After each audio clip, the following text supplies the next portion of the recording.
Hello student, how are you. I hope आप सभी ठीक होंगे। तो बेटा आज हम हमारी जो सीरीज़ चल रही है मिशन 3000 उसमें केमिस्ट्री के सेक्शन के चैप्टर नंबर 2 आपके सामने लेकर हाजिर हैं। ठीक है बेटा, क्लास 10th ICSE बोर्ड का चैप्टर का नाम है केमिकल बॉन्डिंग। मैं आप सबको सजेस्ट करूँगा कि इस वीडियो को देखने से पहले आप ये मेक श्योर हों कि आपने केमिकल बॉन्डिंग चैप्टर अच्छे से पढ़ा हो। अगर एटलीस्ट अच्छे से ना भी पढ़ा हो तो एटलीस्ट आपको इस चैप्टर का बेसिक नॉलेज होना चाहिए। ठीक है, और अगर नहीं पढ़ा है तो यूट्यूब पे कई वन शॉट वीडियो पढ़े हैं। ठीक है, मेरे चैनल पे नहीं पढ़े हैं, बाकी अदर चैनल पे वेल रिप्यूटेड चैनल पे पढ़े हैं, आप वहाँ से देख लीजिए। उसके बाद अगर ये वीडियो देखेंगे तो आपके लिए ज़्यादा बेनिफिशियल होगा। ठीक है, और तो मैं साथ ही साथ कॉन्सेप्ट सारे बताते हुए चलूँगा, लेकिन आपके लिए ज़्यादा बेहतर ये होगा कि पहले एक बार बेसिक कॉन्सेप्ट या बेसिक नॉलेज चैप्टर का ले लो, उसके बाद इस वीडियो को देखो। ठीक है, जितने भी क्वेश्चन हैं इस चैप्टर के सारे देखो। चलिए पहले कुछ बातें बता देता हूँ। ठीक है, डायरेक्ट ऐसे स्टार्टिंग नहीं करेंगे। देखो, इस चैप्टर में बेसिकली दो चीज़ की बात की गई है। केमिकल बॉन्ड की बात की गई है, केमिकल बॉन्ड कितने टाइप के होते हैं, और उसके अंदर फिर उसी के अंदर सारी बातें की गई हैं। ठीक है, पहली क्या बातें हैं, केमिकल बॉन्ड होता क्या है। ठीक है, केमिकल बॉन्ड। अच्छा, केमिकल बॉन्ड कोई भी एटम क्यों बनाता है। ठीक है, केमिकल बॉन्ड बेसिकली एक तरीके का अट्रैक्शन है जो कि एटम्स के बीच होता है। क्यों होता है, ताकि एटम्स अपनी आउटर मोस्ट शेल को कंप्लीट कर सकें। ठीक है, केमिकल बॉन्ड क्या है, एक तरीके का फोर्स ऑफ अट्रैक्शन है। ठीक है, जो दो या दो से ज़्यादा एटम के बीच हो सकता है, और इसका मकसद क्या होता है। ठीक है, टारगेट क्या होता है इसको करने का, टारगेट या मकसद ये होता है बेटा कि इलेक्ट्रॉन अपनी माफ़ करिएगा, जो एटम है वो अपनी आउटर मोस्ट शेल को कंप्लीट कर सके। ठीक है, समझ गए। तीन तरीके के बेसिकली बॉन्ड होते हैं। ठीक है ना, एक होता है आपका आयनिक बॉन्ड, दूसरा होता है आपका कोवैलेंट बॉन्ड, और तीसरा है आपका कोऑर्डिनेट बॉन्ड।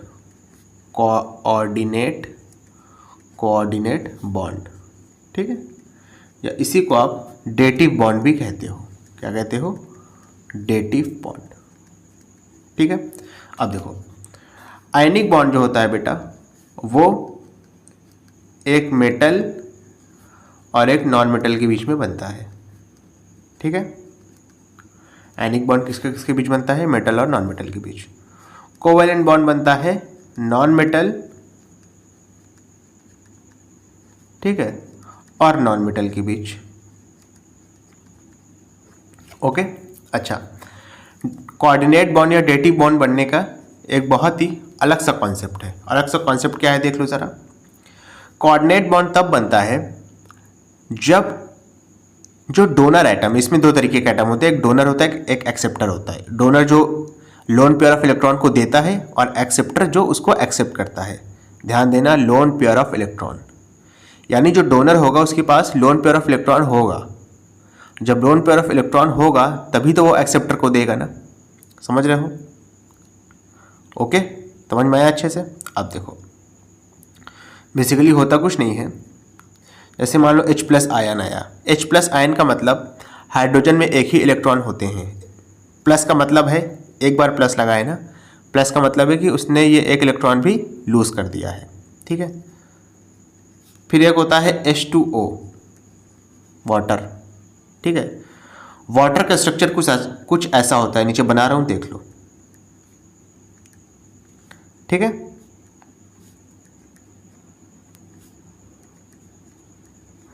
अब यही सब चीज़ें, ये सब चीज़ें अगर आपको पहले से पता होंगी तो ज़्यादा बेहतर होगा, वरना मुझे बताना पड़ेगा यहाँ बार बार, और एक बार में आपको समझ में भी नहीं आएंगे अगर आपने पहले से नहीं पढ़ी है। ठीक है, तो देखो, वाटर का स्ट्रक्चर कुछ ऐसा होता है।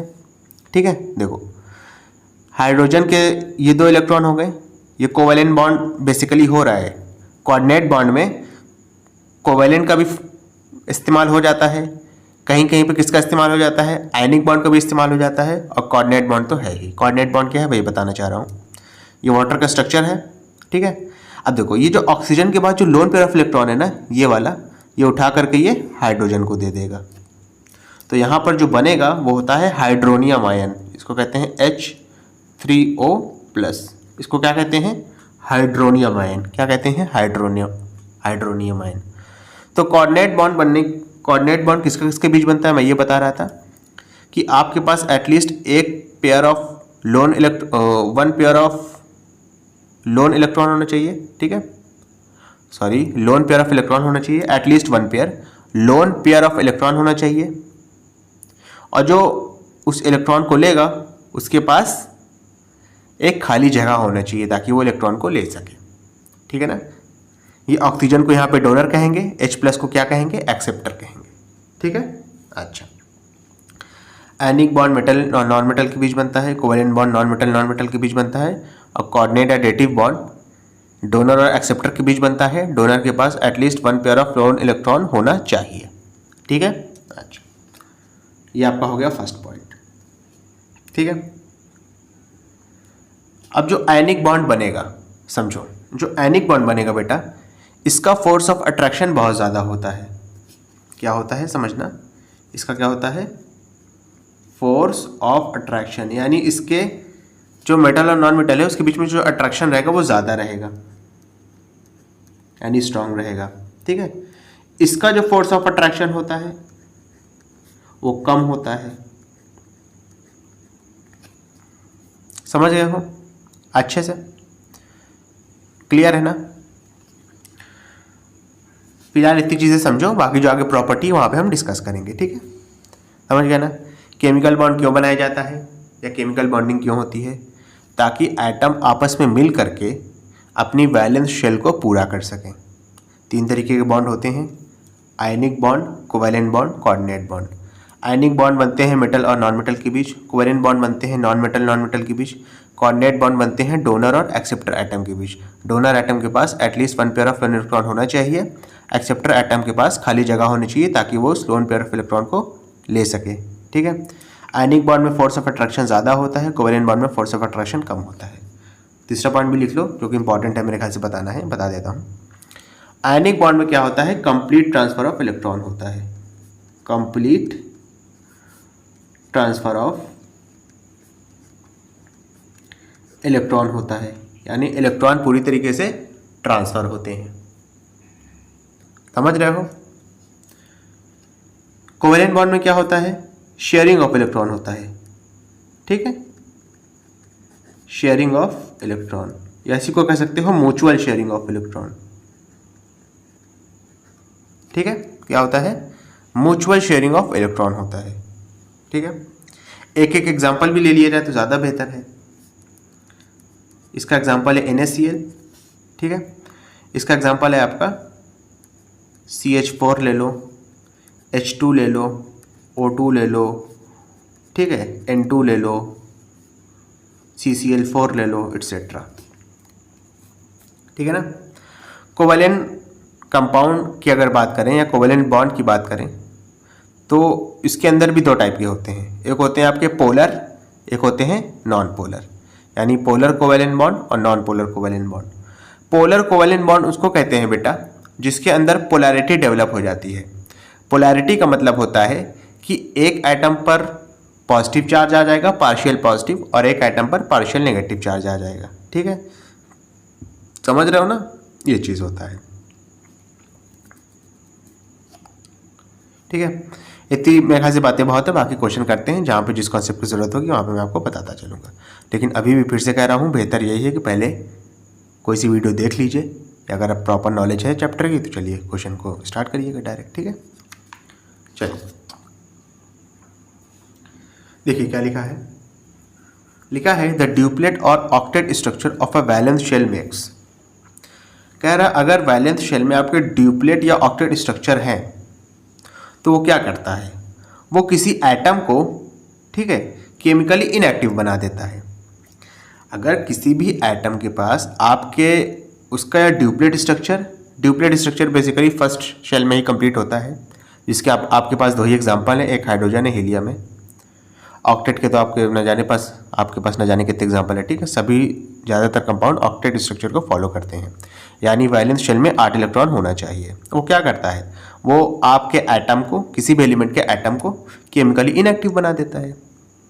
ठीक है, अगर किसी एटम के लास्ट शेल कंप्लीट है तो वो केमिकली इनएक्टिव हो जाएगा ना, यानी रिएक्शन देना बंद कर देगा। और जब तक वो एक्टिव रहेगा रिएक्शन देता रहेगा। एक्टिव का मतलब क्या है कि उसकी वैलेंस शेल कंप्लीट ना रहे। इनएक्टिव का मतलब क्या है, उसकी वैलेंस शेल कंप्लीट हो गई है। ठीक है, तो इसका आंसर क्या होगा, बी होगा। ठीक है, द ड्यूप्लेट और octet structure of valence shell makes of an element chemically inactive. ठीक है, चलिए नेक्स्ट क्वेश्चन देखिए क्या लिखा है। लिखा है a molecule of dash contains a triple bond. इसमें से कौन सा ट्रिपल बॉन्ड बनाता है। ठीक है, तो मैं आपको बता देता हूँ। आपको जी नाइट्रोजन है ना, ये ट्रिपल बॉन्ड बनाता है। देख लो कैसे बनाता है। नाइट्रोजन की पहली इलेक्ट्रॉनिक कॉन्फ़िगरेशन लिख लो, नाइट्रोजन। ठीक है, 7 और 14 होता है। 7 इसका एटॉमिक नंबर है, ठीक है ना, और 14 इसका क्या है, मास नंबर है। ये इसका रिप्रेजेंटेशन हो गया। अब 7 का अगर इलेक्ट्रॉनिक कॉन्फ़िगरेशन करोगे के एल के हिसाब से, तो पहले वाले में 2 आ जाएंगे, दूसरे वाले में 5 आएंगे, ख़त्म हो गया। यानी इसके वैलेंस शेल में कितने इलेक्ट्रॉन है, 5 इलेक्ट्रॉन है। तो वो ये कैसे अपने आप को स्टेबल करेगा, ये 3 इलेक्ट्रॉन किसी से लेता नहीं है। बात समझना मेरी, ये 3 इलेक्ट्रॉन किसी से लेता नहीं है। ये क्या करता है, शेयरिंग कर लेता है। किसके साथ करेगा, नाइट्रोजन के साथ ही करेगा। यानी आखिरी स्टेज में 5 हैं। ठीक है, तो 1 2 3 4 5, तो 1 2 3 4 5, तो ये शेयरिंग कर लेगा। इसकी शेयरिंग करेगा, इसकी शेयरिंग करेगा और इसकी शेयरिंग करेगा। जैसे इसने शेयरिंग किया, देखो इसके पास भी कितने हो गए, 1 2 3 4 5 6 7 8 इलेक्ट्रॉन हो गए। और ये वाले नाइट्रोजन के पास भी देखो ऐसे कितने इलेक्ट्रॉन हो गए, 1 2 3 4 5 6 7 8। ठीक है, तो कितने बॉन्ड बने हैं, 3 बॉन्ड बने हैं। ठीक है, तो नाइट्रोजन के पास कितने बॉन्ड बनते हैं, 3 बॉन्ड बनते हैं। ठीक है ना, ऑक्सीजन के पास 2 बॉन्ड रहते हैं, सल्फर के पास भी 2 बॉन्ड रहते हैं। कार्बन अगर बॉन्ड बनाएगा C2 करके तो उसके 4 बॉन्ड रहेंगे। ठीक है, ऑल्दो कार्बन मेरे ख्याल से बॉन्ड नहीं बनाता है अपने साथ ज़्यादातर केसेस में। ठीक है ना, हाइड्रोजन के साथ बेसिकली बनाता है, लंबी लंबी चेन बनाता है हाइड्रोजन के साथ। ठीक है, कार्बन के साथ ये बॉन्ड बनाता है, लेकिन 4 बॉन्ड बहुत ही रेयर केस में बनाएगा। लेकिन अगर 4 बॉन्ड बनाएगा तो जाहिर सी बात स्टेबल हो जाएगा। ठीक है, और किसी के साथ बॉन्ड बनाएगा ही नहीं, रिएक्शन ही नहीं देगा। समझ रहे हो ना। चलिए थर्ड क्या है देखिए, लिखा है a solution of a dash will contain both ions and molecules of the solute. ठीक है, अब समझो, आयंस कौन देता है, आयनिक कंपाउंड देते हैं। ठीक है, मॉलिक्यूल्स कौन बनाता है, कोवैलेंट कंपाउंड बनाते हैं। ठीक है ना। अब इसमें कह रहा है कि एक ऐसा सॉल्यूशन लो जो आयंस भी कंटेन करता हो अपने अंदर, मॉलिक्यूल्स भी करता हो। तो ऐसा कंपाउंड है वीक इलेक्ट्रोलाइट। क्या है, वीक इलेक्ट्रोलाइट। लिख लो, वीक इलेक्ट्रोलाइट। वीक इलेक्ट्रोलाइट का मतलब है कि आप जब इसको किसी भी एक्वस सॉल्यूशन में डालोगे, एक्वस सॉल्यूशन का मतलब होता है पानी। ठीक है, तो ये कंप्लीटली टूटता नहीं है उसके अंदर, कंप्लीटली डिसोसिएट नहीं होता है, डिसोसिएट नहीं होता है। और अगर कंप्लीटली डिसोसिएट नहीं होगा, यानी थोड़ा सा टूटेगा, थोड़ा सा रह जाएगा, जो थोड़ा सा रह जाएगा वो मॉलिक्यूल ही रह जाएगा, वो मॉलिक्यूल ही रहेगा। ठीक है, और जो थोड़ा सा टूटेगा वो आयन में बदल जाएगा। ठीक है ना, तो जो वीक इलेक्ट्रोलाइट है वो आयन भी देता है, डिसोसिएट मतलब उसके अंदर आयन भी होते हैं और मॉलिक्यूल भी होते हैं। ठीक है, ऑप्शन नंबर सी आपका हो गया। स्ट्रॉन्ग इलेक्ट्रोलाइट पूरी तरीके से टूट जाता है, यानी उसके अंदर सिर्फ आयंस होंगे। और कोवैलेंट कंपाउंड होता तो वो टूटता ही नहीं है। समझ रहे हो कि नहीं। ओके, वो आपका मॉलिक्यूल फॉर्म में ही रहता है। चलिए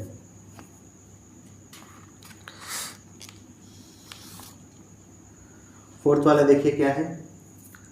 लिखा है in NH4 plus all 4 bonds are covalent bond, नहीं होते हैं सारे। नॉट आइडेंटिकल, हाँ ये है करेक्ट आंसर। आइडेंटिकल होते हैं, नहीं एक तरीके के नहीं होते हैं। कोऑर्डिनेट बॉन्ड, कोऑर्डिनेट बॉन्ड एक होता है लेकिन सारे नहीं होते हैं। NH4 का मैं आपको एक एग्जाम्पल स्ट्रक्चर बना के दिखा देता हूँ। देखो NH4 का एक स्ट्रक्चर होता कैसे है। N है आपका, ठीक है, 1 2 3, एक हाइड्रोजन यहाँ रहेगा, एक हाइड्रोजन यहाँ रहेगा, एक हाइड्रोजन यहाँ रहेगा, ठीक है। ये हाइड्रोजन का इलेक्ट्रॉन है।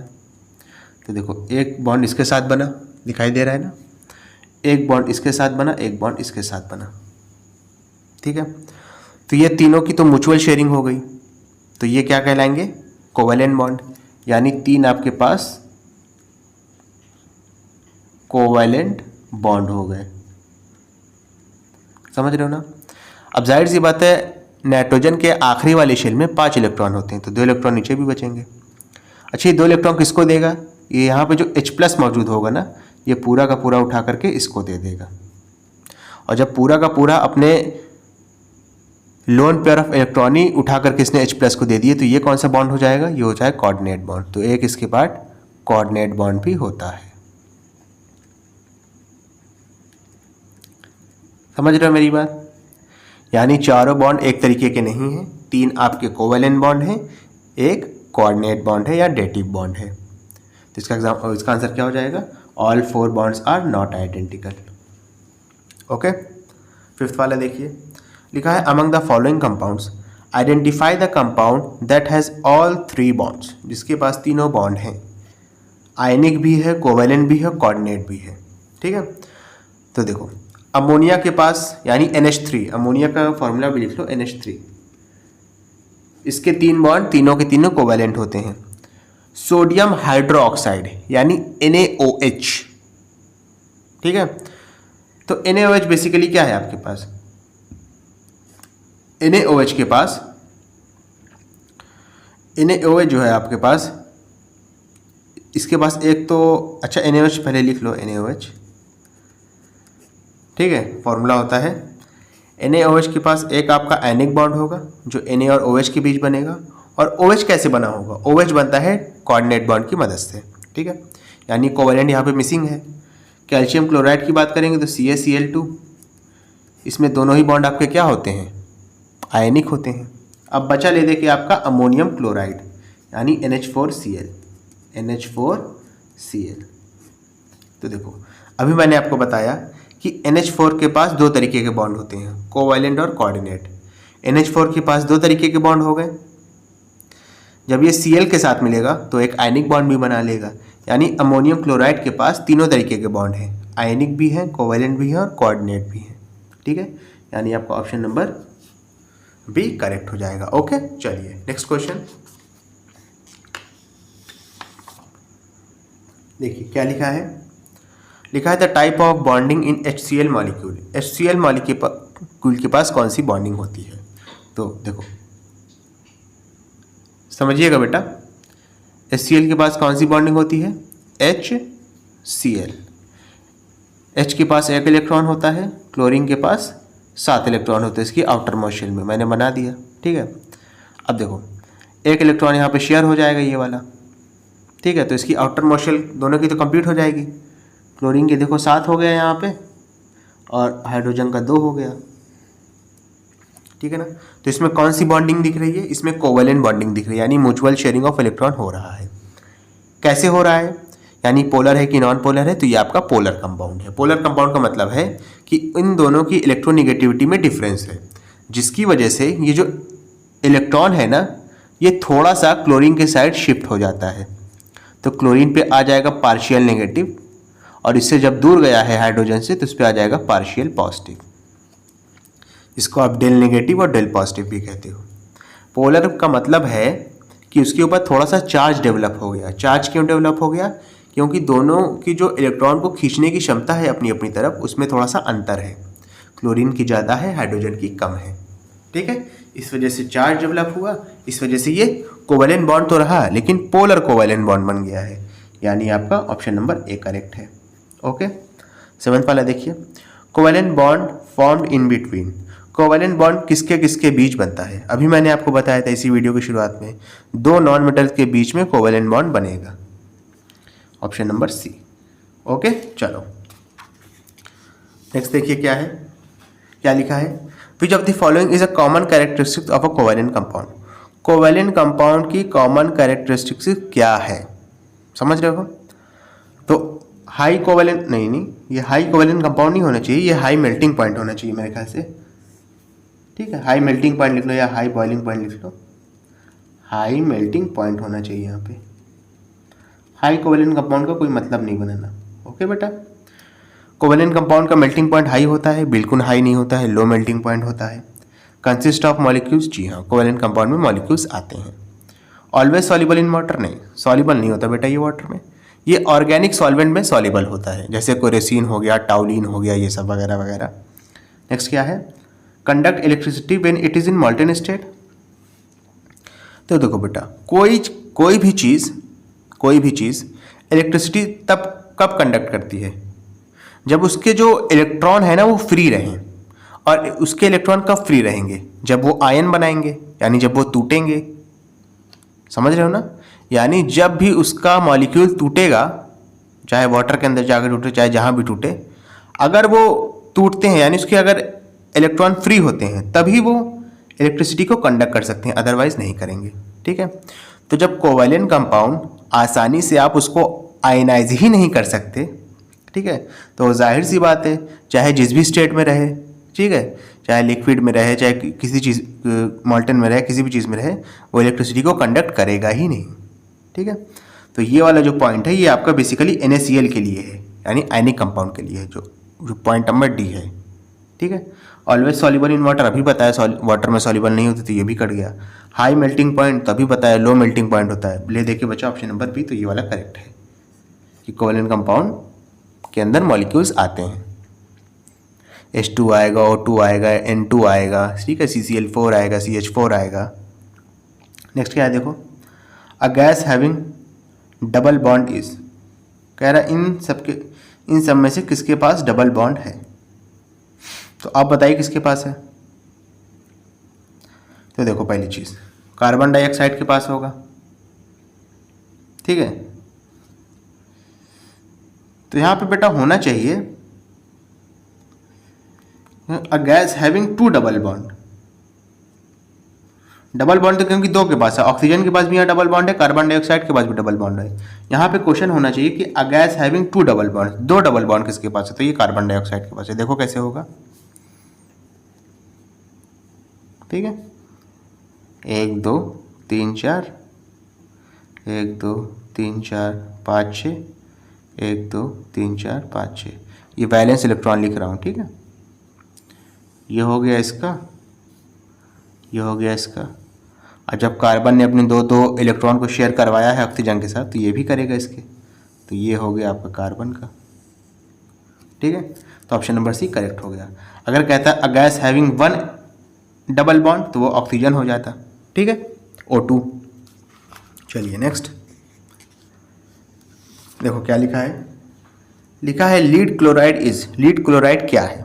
कोवेलेंट कंपाउंड है, आयनिक कंपाउंड है, कोवेलेंट और कोऑर्डिनेट बॉन्डेड कंपाउंड है, या नन ऑफ द अबव है?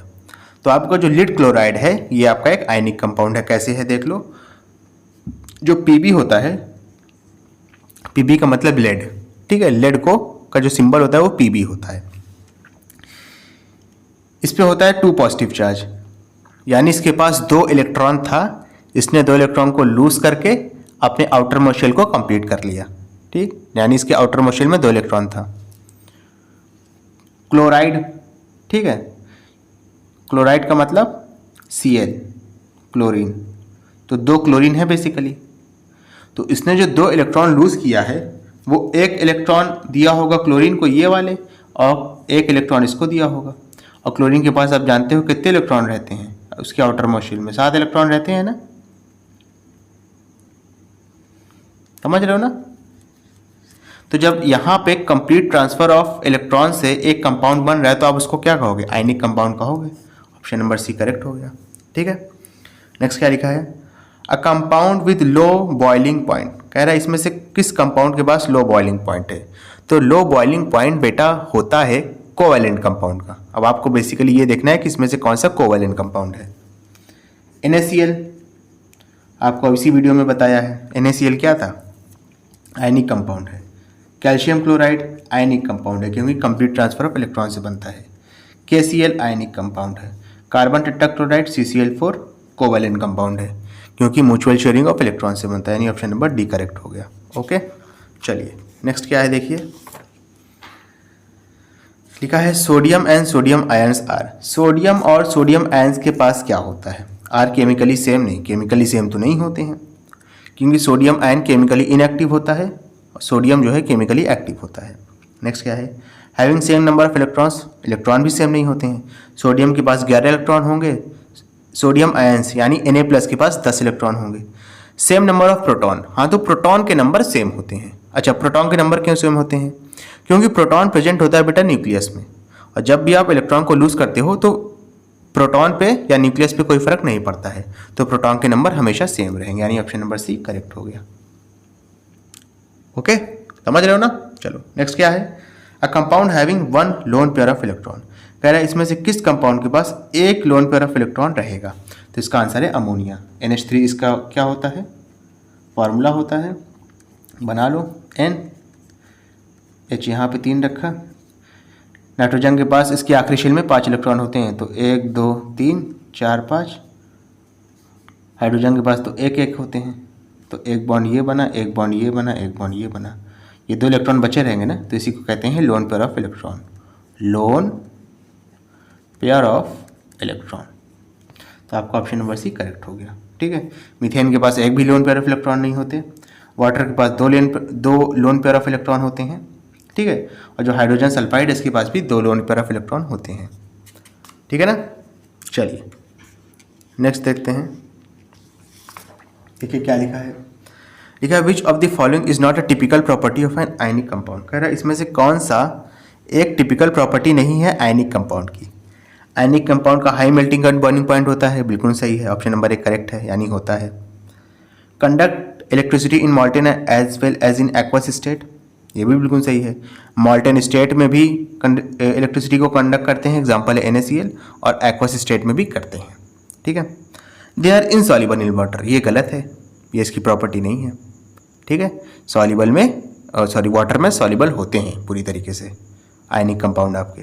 फिर क्या लिखा है, they exist as oppositely charged ions even in the solid state. जाहिर सी बात है, स्टेट इनका कुछ भी रहे, इनके जो आयंस है वो तो अपोजिटली चार्ज रहेंगे ना, उसी की वजह से तो बॉन्ड बना था।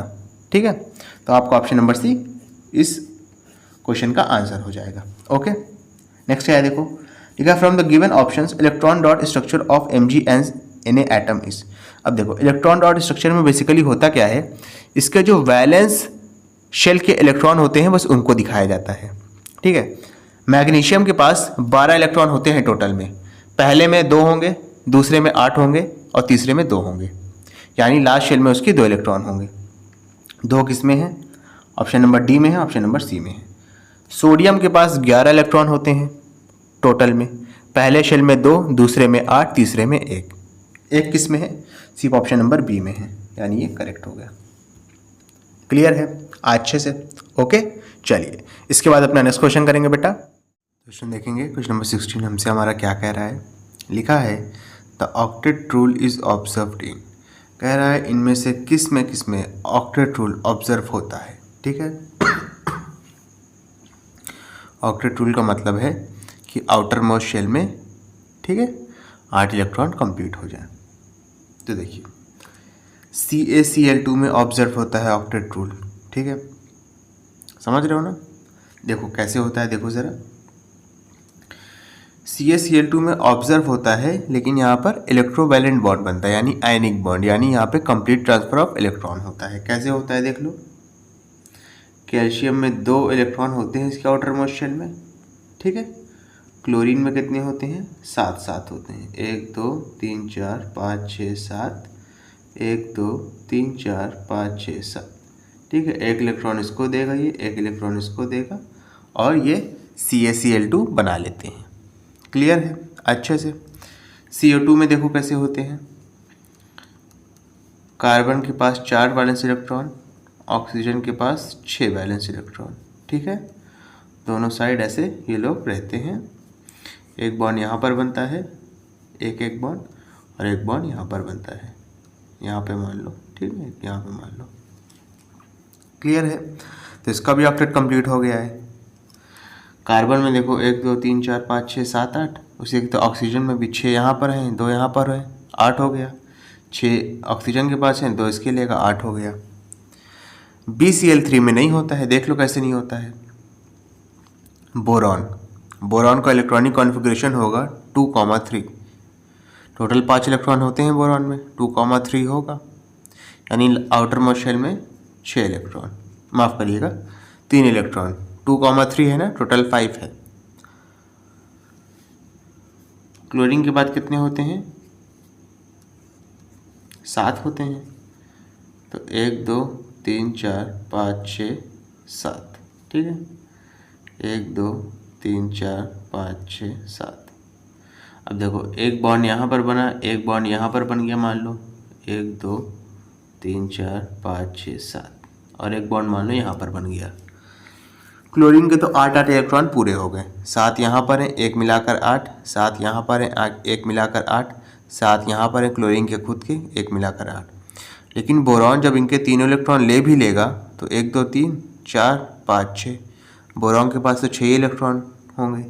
लेकिन इसका मतलब क्या है कि BCl3 में B का क्या हो रहा है, ऑक्टेट रूल ऑब्जर्व नहीं हो रहा है। ठीक है, उसी तरीके से SN4 में SN4 का भी ऑब्जर्व नहीं होता है, लेकिन ये कंपाउंड एग्जिस्ट करता है। तो किसके किसके रूल ऑब्जर्व हो रहे हैं, ऑक्टेट रूल किस में ऑब्जर्व हो रहे हैं? CaCl2 में ऑब्जर्व होगा और CO2 में ऑब्जर्व होगा। तो इसके बेसिकली 2 आंसर हैं, A और B दोनों। ठीक है, चलिए नेक्स्ट क्वेश्चन। लिखा है sodium has 1 electron in its outer shell and chlorine has 7 electron in its outer shell. The atom will form a dash bond by dash their electron. Sodium आपको पता होना चाहिए, आपका एक मेटल है। ठीक है, क्लोरीन नॉन मेटल है। मेटल और नॉन मेटल के बीच हमेशा कोवेलेंट बॉन्ड बनता है। कोवेलेंट बॉन्ड बनता है, बताओ, इसी वीडियो के स्टार्टिंग में बताया था। मेटल, अब देखो जो सर ने कह दिया जरूरी नहीं वो हमेशा करेक्ट हो। ठीक है, मेटल और नॉन मेटल के बीच हमेशा कौन सा बॉन्ड बनता है? आयनिक बॉन्ड बनता है, क्योंकि यहाँ पर कंप्लीट ट्रांसफ़र ऑफ इलेक्ट्रॉन होता है। मेटल इलेक्ट्रॉन देगा और नॉन मेटल ले लेगा। ठीक है, तो कौन सा बॉन्ड बनता है? आयनिक बॉन्ड बनेगा। कैसे बनेगा? बाय ट्रांसफरिंग देयर इलेक्ट्रॉन, यानी ऑप्शन नंबर सी करेक्ट हो जाएगा। ठीक है, अगर दोनों नॉन मेटल होते तो वहाँ पर कोवेलेंट बॉन्ड बनता, और कोवेलेंट बॉन्ड हमेशा शेयरिंग से बनता है इलेक्ट्रॉन की। ठीक है, चलो नेक्स्ट क्वेश्चन देखिए क्या लिखा है। लिखा है all atoms other than noble gas atoms are reactive because, कह रहा है सारे एटम नोबल गैस के एटम को छोड़ करके रिएक्टिव होते हैं, क्योंकि they have tendencies to complete octet, क्योंकि एटम के पास टेंडेंसी होती है कि वो अपनी ऑक्टेट कंप्लीट कर सके। ठीक है, देखो बेटा सारे ही एटम इस यूनिवर्स में रिएक्शन करते क्यों हैं? ताकि वो अपनी आउटर मोस्ट शेल को कंप्लीट कर सकें, उसमें 8 इलेक्ट्रॉन भर सकें, इसी वजह से वो करते हैं। ठीक है, इसी वजह से वो रिएक्शन करते हैं, यानी they have tendency to complete octet, ये बिल्कुल करेक्ट है। सेकंड क्या है? They have tendency to combine with other atoms, जाहिर सी बात है दूसरे एटम के साथ वो मिलते क्यों हैं? ताकि वो अपने ऑक्टेट को कंप्लीट कर सके। यानी बेसिकली पॉइंट ए और पॉइंट बी जो है वो बेसिकली दोनों सेम ही चीज़ कह रहा है। ठीक है, तो आपका आंसर क्या हो जाएगा? Both A and B. ठीक है, समझ में आ रहा है ना? लिखा था कि सारे एटम्स नोबल गैस एटम को छोड़ करके रिएक्टिव क्यों होते हैं? क्योंकि उनके पास टेंडेंसी होती है कि वो अपनी ऑक्टेट को कंप्लीट करें, और उनके पास टेंडेंसी होती है कि ताकि वो अदर एटम के साथ मिल पाए। ओके, देखो नेक्स्ट क्या कह रहा है। लिखा है an anion carries negative charge because, कह रहा है एक अनायन के पास नेगेटिव चार्ज होता है क्यों? अब देखो किसी भी एटम पे अगर नेगेटिव चार्ज है तो इसका मतलब ये है कि उसके ऊपर नेगेटिव चार्ज वाले तो सब एटॉमिक पार्टिकल है वो बढ़ गए हैं। नेगेटिव सब एटॉमिक पार्टिकल कौन सा होता है? इलेक्ट्रॉन होता है, जाहिर सी बात है। इसका मतलब क्या है, अगर उसमें नेगेटिव चार्ज आ गया है तो मतलब इलेक्ट्रॉन की जो नंबर है वो प्रोटॉन के नंबर से ज़्यादा हो गया है। समझ रहे हो ना? यानी क्या हो जाएगा आपका, anion has more electron than protons, ये हो जाएगा। और अगर कटायन होता है, देखो एग्जाम्पल देख लो यहाँ पे, जैसे अगर कटायन का एग्जाम्पल लोगे तो Na+ है, पॉजिटिव चार्ज क्यों आया इस पर, क्योंकि यहाँ पर प्रोटॉन का नंबर बढ़ गया है इलेक्ट्रॉन के नंबर से। जैसे Cl- है, Cl- अनायन है और Na+ कटायन है, तो यहाँ पर माइनस क्यों आया है, क्योंकि इलेक्ट्रॉन का नंबर बढ़ गया है प्रोटॉन से। Na+ क्यों आया है, Na+ क्यों आया है, क्योंकि प्रोटॉन का नंबर बढ़ गया है इलेक्ट्रॉन से। समझ गए ना अच्छे से? ओके, चलो इसके बाद अपना नेक्स्ट क्वेश्चन करेंगे। देखिए क्या लिखा है, लिखा है methane molecule regarded as a non polar covalent compound because, पहले मीथेन मॉलिक्यूल को हम नॉन पोलर कंपाउंड कहते हैं, ऐसा क्यों कहते हैं?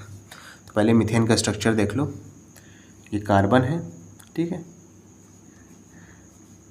हाइड्रोजन से जुड़े हुए हैं 4 कोवेलेंट बॉन्ड के थ्रू। तो इसको हम नॉन पोलर कंपाउंड इसलिए कहते हैं बेटा, समझना मेरी बात, इसको हम नॉन पोलर कंपाउंड इसलिए कहते हैं क्योंकि इसके पास 4 कार्बन और हाइड्रोजन की कोवेलेंट बॉन्ड है, सिंगल कोवेलेंट बॉन्ड है, ठीक है। अच्छा, अगर यही क्वेश्चन उसमें आता, मान लो सब्जेक्टिव में, तो भी क्या ये लिखते? तब ये नहीं लिखते, तब आप ये लिखते कि इसको हम नॉन पोलर कंपाउंड इसलिए कहते हैं क्योंकि कार्बन और हाइड्रोजन की इलेक्ट्रोनेगेटिविटी डिफरेंस क्या है, ऑलमोस्ट नेग्लिजिबल है। यानी कार्बन की इलेक्ट्रोनेगेटिविटी और हाइड्रोजन की इलेक्ट्रोनेगेटिविटी तकरीबन सेम है, तो इन दोनों का डिफरेंस क्या हो जाएगा, ना के बराबर या ज़ीरो कह लो।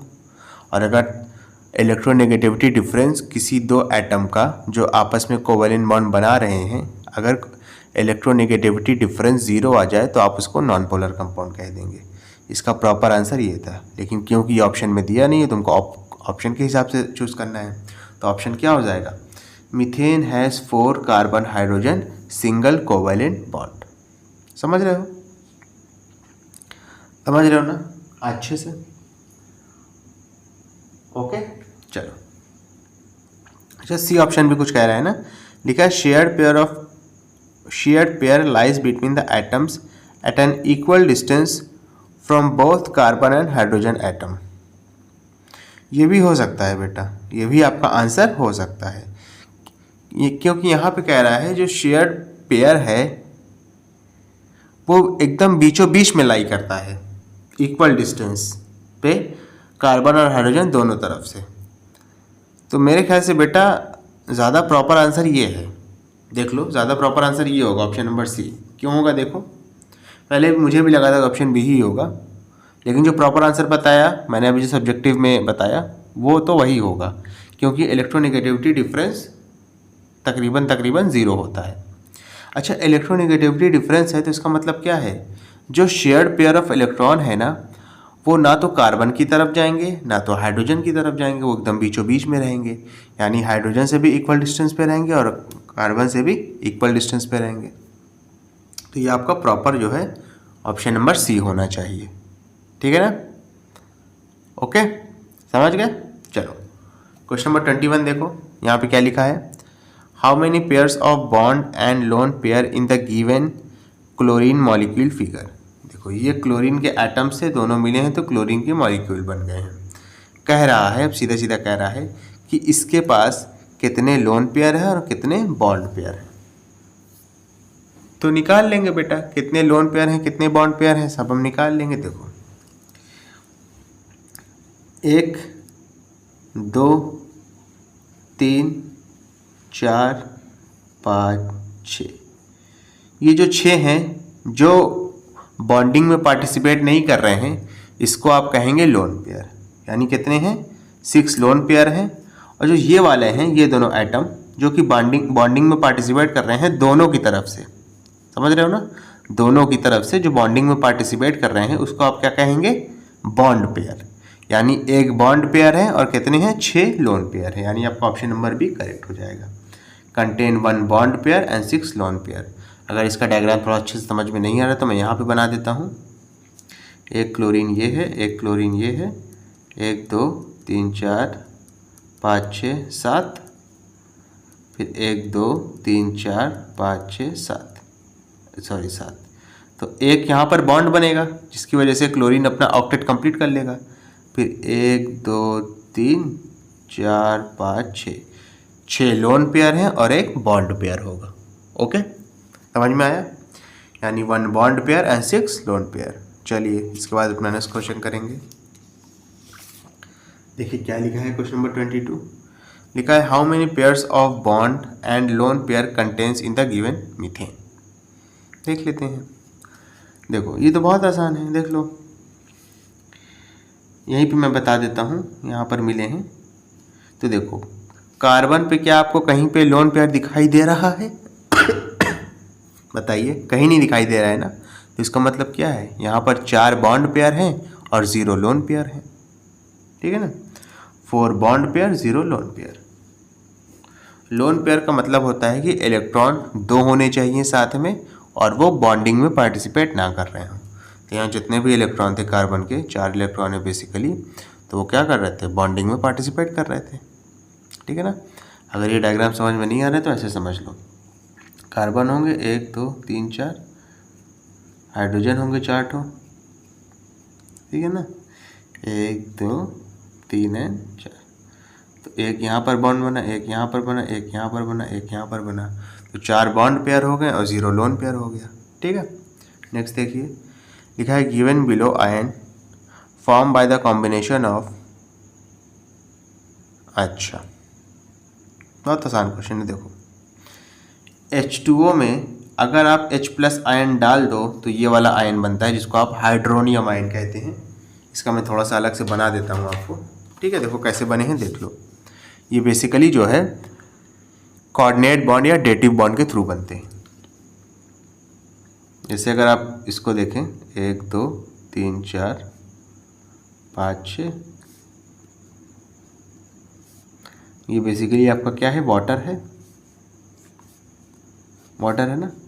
जब H+ इस पर अटैक करेगा, H+ का मतलब है कि इसके पास एक भी इलेक्ट्रॉन नहीं है। जब इन दोनों का कंपाउंड बनेगा मिल करके, तो जो ये लोन पेयर है ना, ये उठा करके क्या हो जाएगा, ये हाइड्रोजन को दे देगा। और जब पूरा का पूरा लोन पेयर एक एटम को दिया जा रहा है ना, तो ये डोनर एटम हो गया, ये एक्सेप्टर एटम हो गए। तो मतलब ये क्या हो जाएगा, डेटिव बॉन्ड हो जाएगा, यानी कोऑर्डिनेट बॉन्ड जिसको कहते हैं आप। तो उसको बना लो इसको।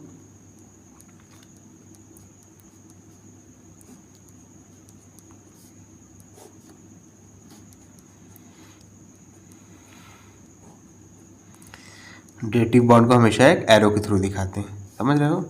तो ये आपका क्या हो जाएगा, ये हो जाएगा हाइड्रोनियम आयन, हाइड्रोनियम आयन। तो हाइड्रोनियम आयन कब बनता है, जब H+ आयन को आप H2O से रिएक्ट करा देते हो, ठीक है ना। तो यहाँ पर क्या हो जाएगा, H2O molecule and H+ ion से बनेगा क्या आपका, ये आपका है हाइड्रोनियम आयन, ठीक है ना। इसको अगर यहाँ पे एरो दिखा दोगे तो ज़्यादा बेहतर रहेगा। ओके अच्छा, ये H+ कहाँ से आया था, ये HCl से आया था, ये भी समझ लो, ठीक है। HCl जब टूटेगा तो H+ देगा, H+ H2O पे अटैक करेगा तो हाइड्रोनियम आयन बन जाएगा। चलिए नेक्स्ट क्वेश्चन देखिए क्या लिखा है। लिखा है electron dot structure of CO molecule is. कह रहा है CO मॉलिक्यूल का इलेक्ट्रॉन डॉट स्ट्रक्चर क्या होगा। अब आपसे ये चीज़ पूछ लिया है, समझ रहे हो ना। तो देखो इलेक्ट्रॉन डॉट स्ट्रक्चर CO का क्या हो जाएगा, यानी CO मॉलिक्यूल का आउटर मोस्ट शेल कंप्लीट होना चाहिए, यानी कार्बन का भी हो ऑक्सीजन का भी हो, समझ रहे हो ना अच्छे से। तो हो जाएगा, देखो कैसे करेंगे। देखो 1 2 3 4 5 6 7 8 इसका हो गया, कार्बन का हो गया है। क्या इसका देखें, इसका हुआ है। तो देखो 1 2 3 4 5 6 7 8, यानी ये वाला डायग्राम भी सही है CO मॉलिक्यूल के लिए। CO क्या होता है, कार्बन मोनोऑक्साइड, ठीक है। ये वाला देख, ये भी वही चीज़ है, बस यहाँ पर बीच में बॉन्ड पेयर दिखाया गया है और इसको जो है सिर्फ बॉन्ड ना बना करके सिर्फ इलेक्ट्रॉन दिखा दिया गया है। तो ये भी, यानी ऑप्शन ए और ऑप्शन बी तकरीबन सेम चीज़ है। तो ऑप्शन नंबर सी करेक्ट हो जाएगा कि बोथ A एंड B दोनों ही CO के मॉलिक्यूल को दर्शा रहे हैं। ठीक है ना। CO समझते हो कि नहीं, कार्बन मोनोऑक्साइड। देख लो यहाँ पे क्या किया गया है। ठीक है, ऑक्सीजन का था तो 1 2 3 4 5।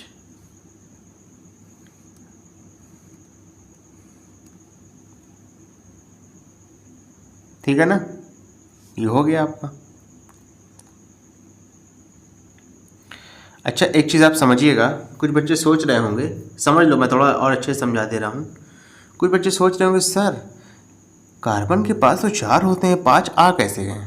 तो जो ऊपर वाला है ना, ये और ये बेसिकली आपका as a coordinate bond work कर रहा है। यानी ये दोनों आइटम इसी के थे, किसके?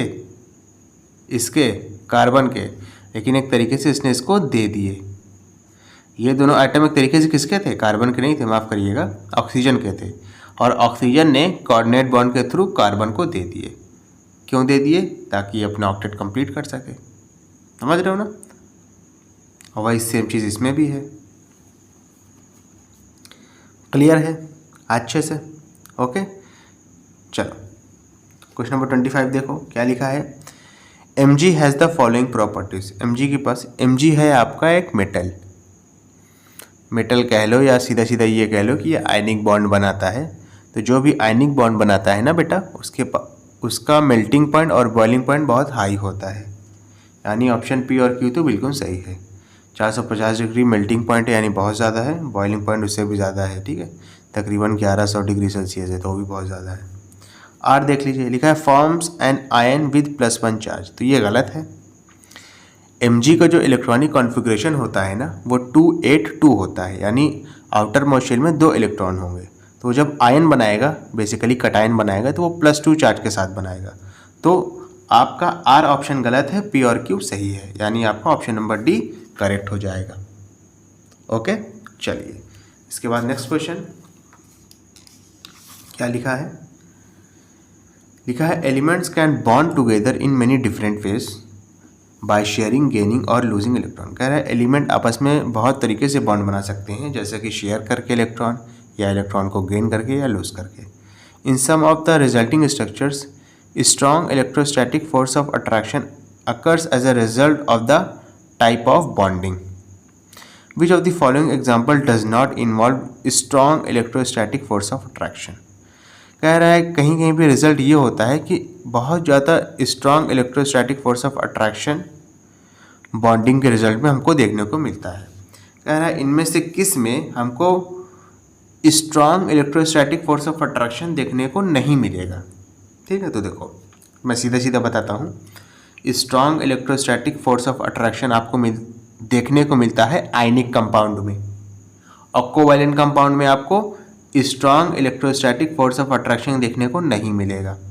यानी आपको इसमें से वो चीज़ चूज़ करनी है जो आपका कोवैलेंट कंपाउंड बनाएगा, क्योंकि जो कोवैलेंट कंपाउंड बनाएगा वहीं पर आपको strong electrostatic force of attraction देखने को नहीं मिलेगा। समझ गए ना। तो अगर आप देखो अच्छे से, सोडियम आयन और क्लोराइड आयन आपस में आयनिक कंपाउंड बनाएंगे, तो ये तो नहीं हो सकता है। कैल्शियम भी आपका आयनिक कंपाउंड ही बनाएगा।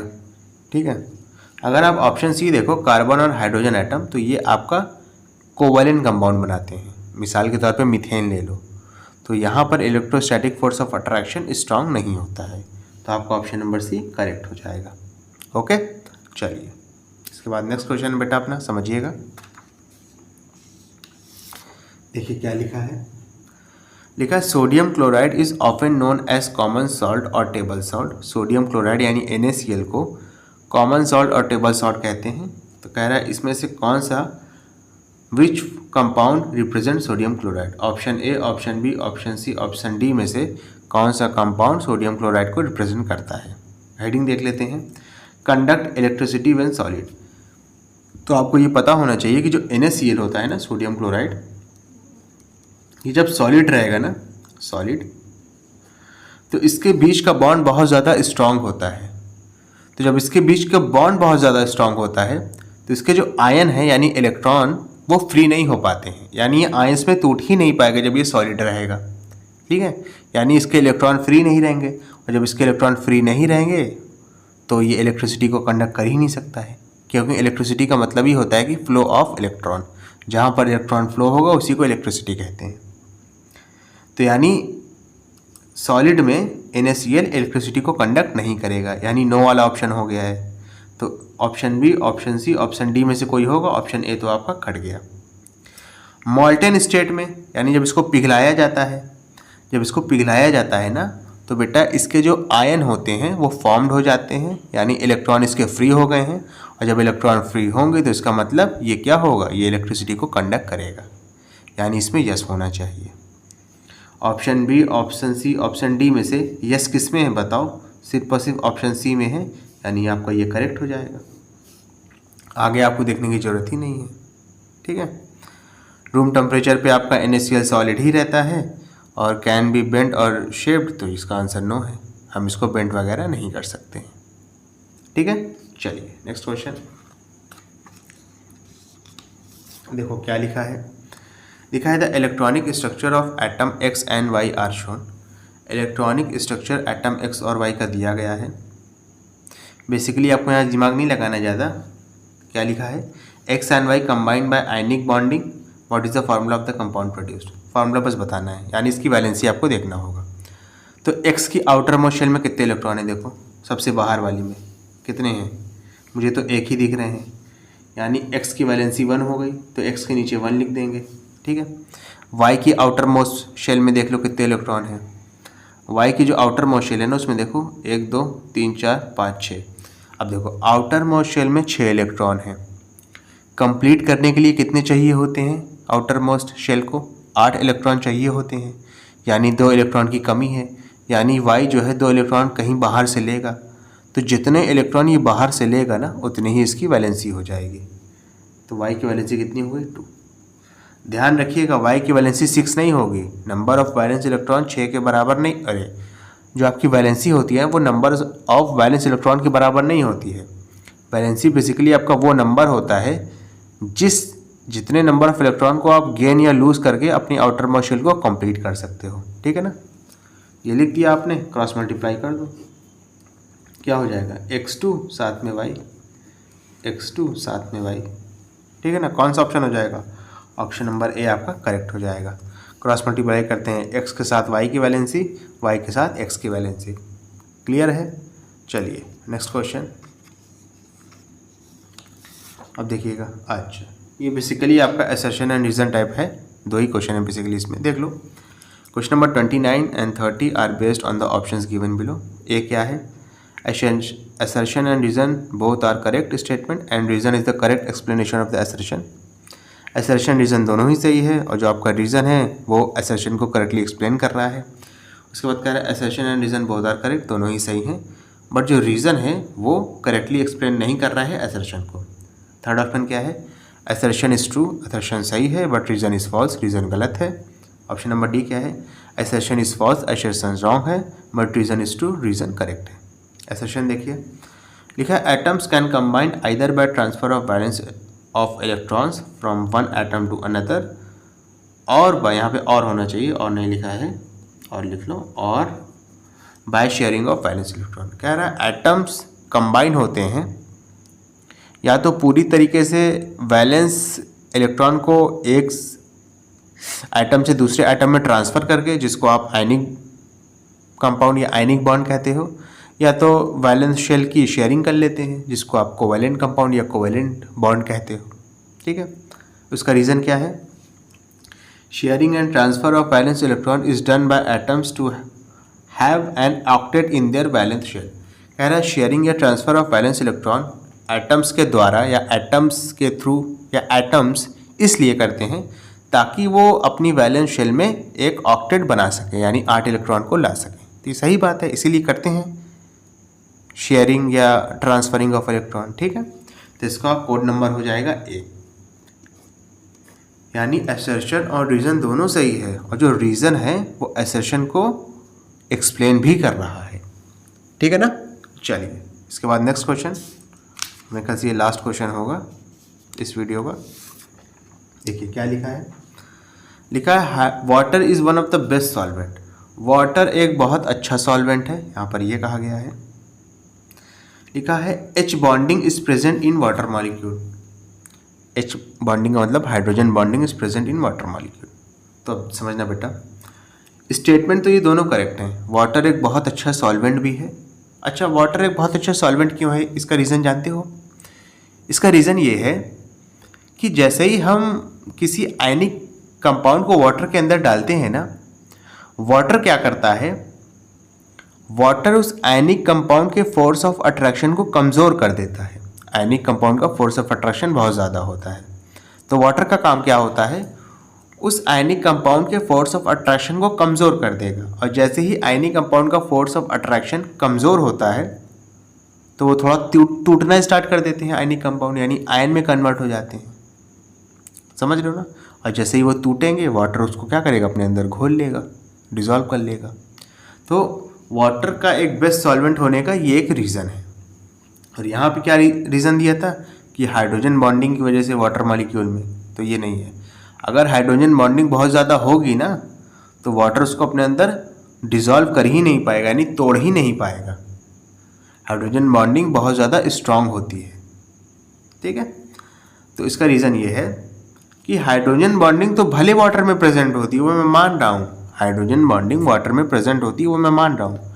हाइड्रोजन बॉन्डिंग क्या होता है, देख लो, जब आप हाइड्रोजन को डायरेक्टली अटैच कर दोगे फोन से, FON, यानी फ्लोरीन, ऑक्सीजन और नाइट्रोजन, अगर हाइड्रोजन इन तीनों में से किसी एक के भी साथ डायरेक्टली अटैच हुआ ना, तो यहाँ पर एक बहुत ही स्ट्रांग फोर्स ऑफ अट्रैक्शन बन जाता है, जिसको आप कहते हैं हाइड्रोजन बॉन्डिंग। तो वाटर मॉलिक्यूल में हाइड्रोजन बॉन्डिंग प्रेजेंट होती है, लेकिन ये इस चीज़ का रीज़न नहीं है कि वाटर बहुत अच्छा सॉल्वेंट है। वाटर बहुत अच्छा सॉल्वेंट है, क्यों है?